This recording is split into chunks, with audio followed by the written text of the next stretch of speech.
মোরে দিশাহারা, মুক্তা যেমন শুক্তির।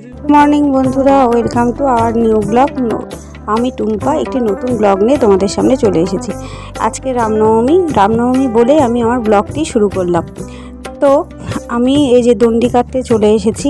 আমার 3 বছর দণ্ডি কাটতে হবে, এই দিয়ে 2 বছর।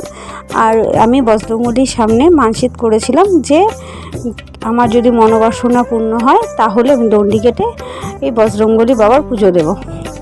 তো সেই মতো আমি দণ্ডি কাটছি।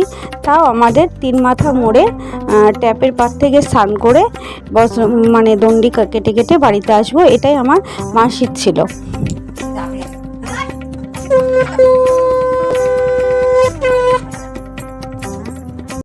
কেউ যদি দেখে ফেলে, আসো তুমি এই পথে, তার কোনো কথা শুনে থেমো না গো কোনো মতে, চোখ দুটি ভরো না, অভিমানী আঁখি জলে যেন কিছু মনে করো না।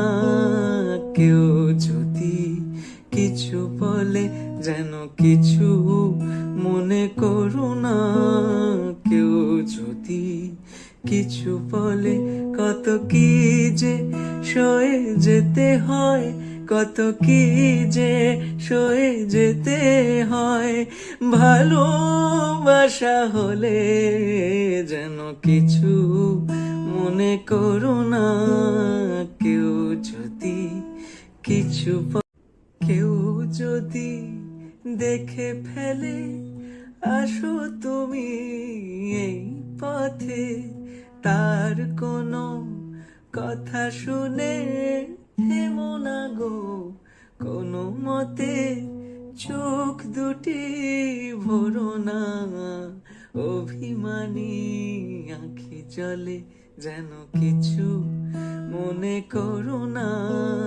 কেউ যদি কিছু বলে যেন কিছু মনে করো না, কেউ যদি কিছু বলে কত কি যে সয়ে যেতে হয়, কত কি যে সয়ে যেতে হয়।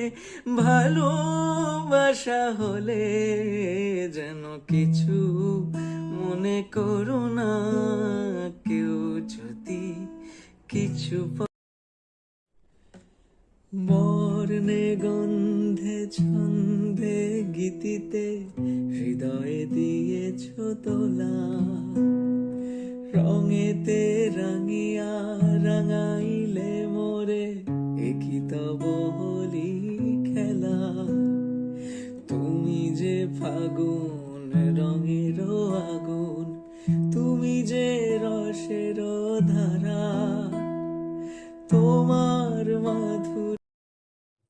তো আমাদের বাড়িতে পিতলের একটি পঞ্চমুখী হনুমান বজরংবলীর মূর্তি আছে। তবু আমি এই 3 বছর যেহেতু দণ্ডি খেতে মানসিক আছে, ওই জন্য মূর্তি তুলেও আমি পুজো দিচ্ছি। তো সেই মতো ঠাকুরও আমাদের বাড়িতে চলে এসেছে। তো আমি ঠাকুরকে বরণ করে নিচ্ছি, আর আমার শাশুড়ি মা শঙ্খ ফু দিচ্ছিল। তো আমি এই বজরংবলী বরণ করে নেওয়ার পরে, আর সেই মতো তো দেখলেই তার আগে আমাদের জোগাড় অনেকখানি হয়ে গেছিলো। সবাই মিলে জোগাড় করলে, হাতে হাতে জোগাড় করলে তো অনেকটাই কাজ এগিয়ে যায়। তো আর আমার ভাস্তা পুজো করবে, সে 12টার দিকে আসবে, এসে পুজোতে বসবে।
বজরংবলীকে আসনে বসানোর পরে আমি একে একে সব জোগাড়গুলো আস্তে আস্তে সাজিয়ে ফেলছিলাম।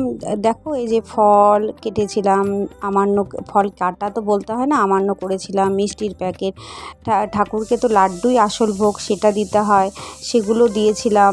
তারপরে যেগুলো ফল ঠাকুর ভালোবাসে সেগুলো দিয়েছিলাম। আর ঠাকুরের কোনো নুনের ভোগ হয় না, আমি একজনের কাছে শুনেছিলাম।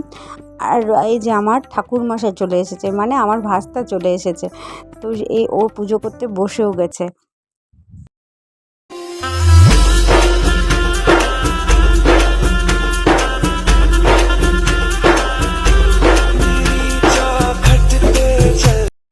পুজো তো শুরু হয়ে গেছে, আর আমার ছেলে আর ভাস্তার হচ্ছে ঢাক কাসর বাজানোতে ব্যস্ত হয়ে গেছে।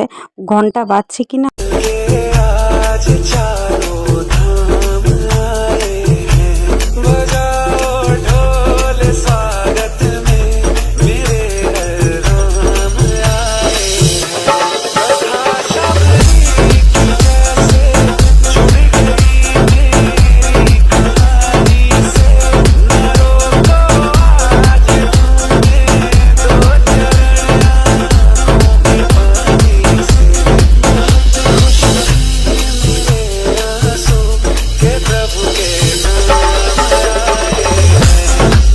আমারও একটু কাসর বাজানোর ইচ্ছা হলো, তাই মেঘের কাছ থেকে আমি কাসরটা নিয়ে একটু বাজিয়ে দিলাম।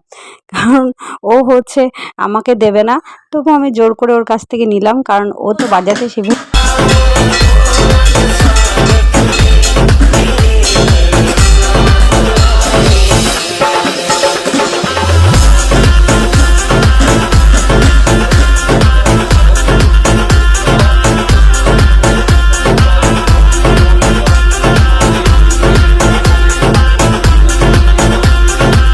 আমরা সবাই বসে পুজোর এই আনন্দ ভরা মুহূর্ত, শান্তির মুহূর্ত উপভোগ করছিলাম।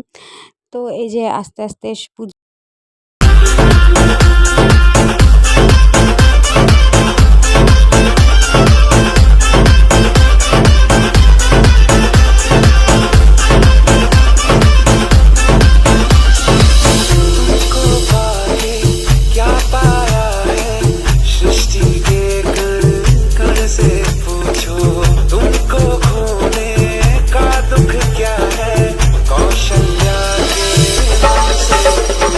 এই যে আরতিও শুরু হয়ে গেছিলো, ধূপচির আরতি, পঞ্চপ্রদীপের আরতি। এই পঞ্চপ্রদীপের তাপ নিতে ভালোই লাগে, একটা শান্তি অনুভব হয়।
তো বলে যজ্ঞের আগুন যত উপরে ওঠে তত সংসারে উন্নতি হয়। তো আমি আমার ব্লগটি এখানেই শেষ করছি। তোমাদের যদি আমার ব্লগটি ভালো লেগে থাকে তবে লাইক, শেয়ার, কমেন্ট অবশ্যই করো। আর সবাইকে বজরংবলী যেন ভালো রাখে, সুস্থ রাখে, শান্তিতে রাখে। Good night, good bye.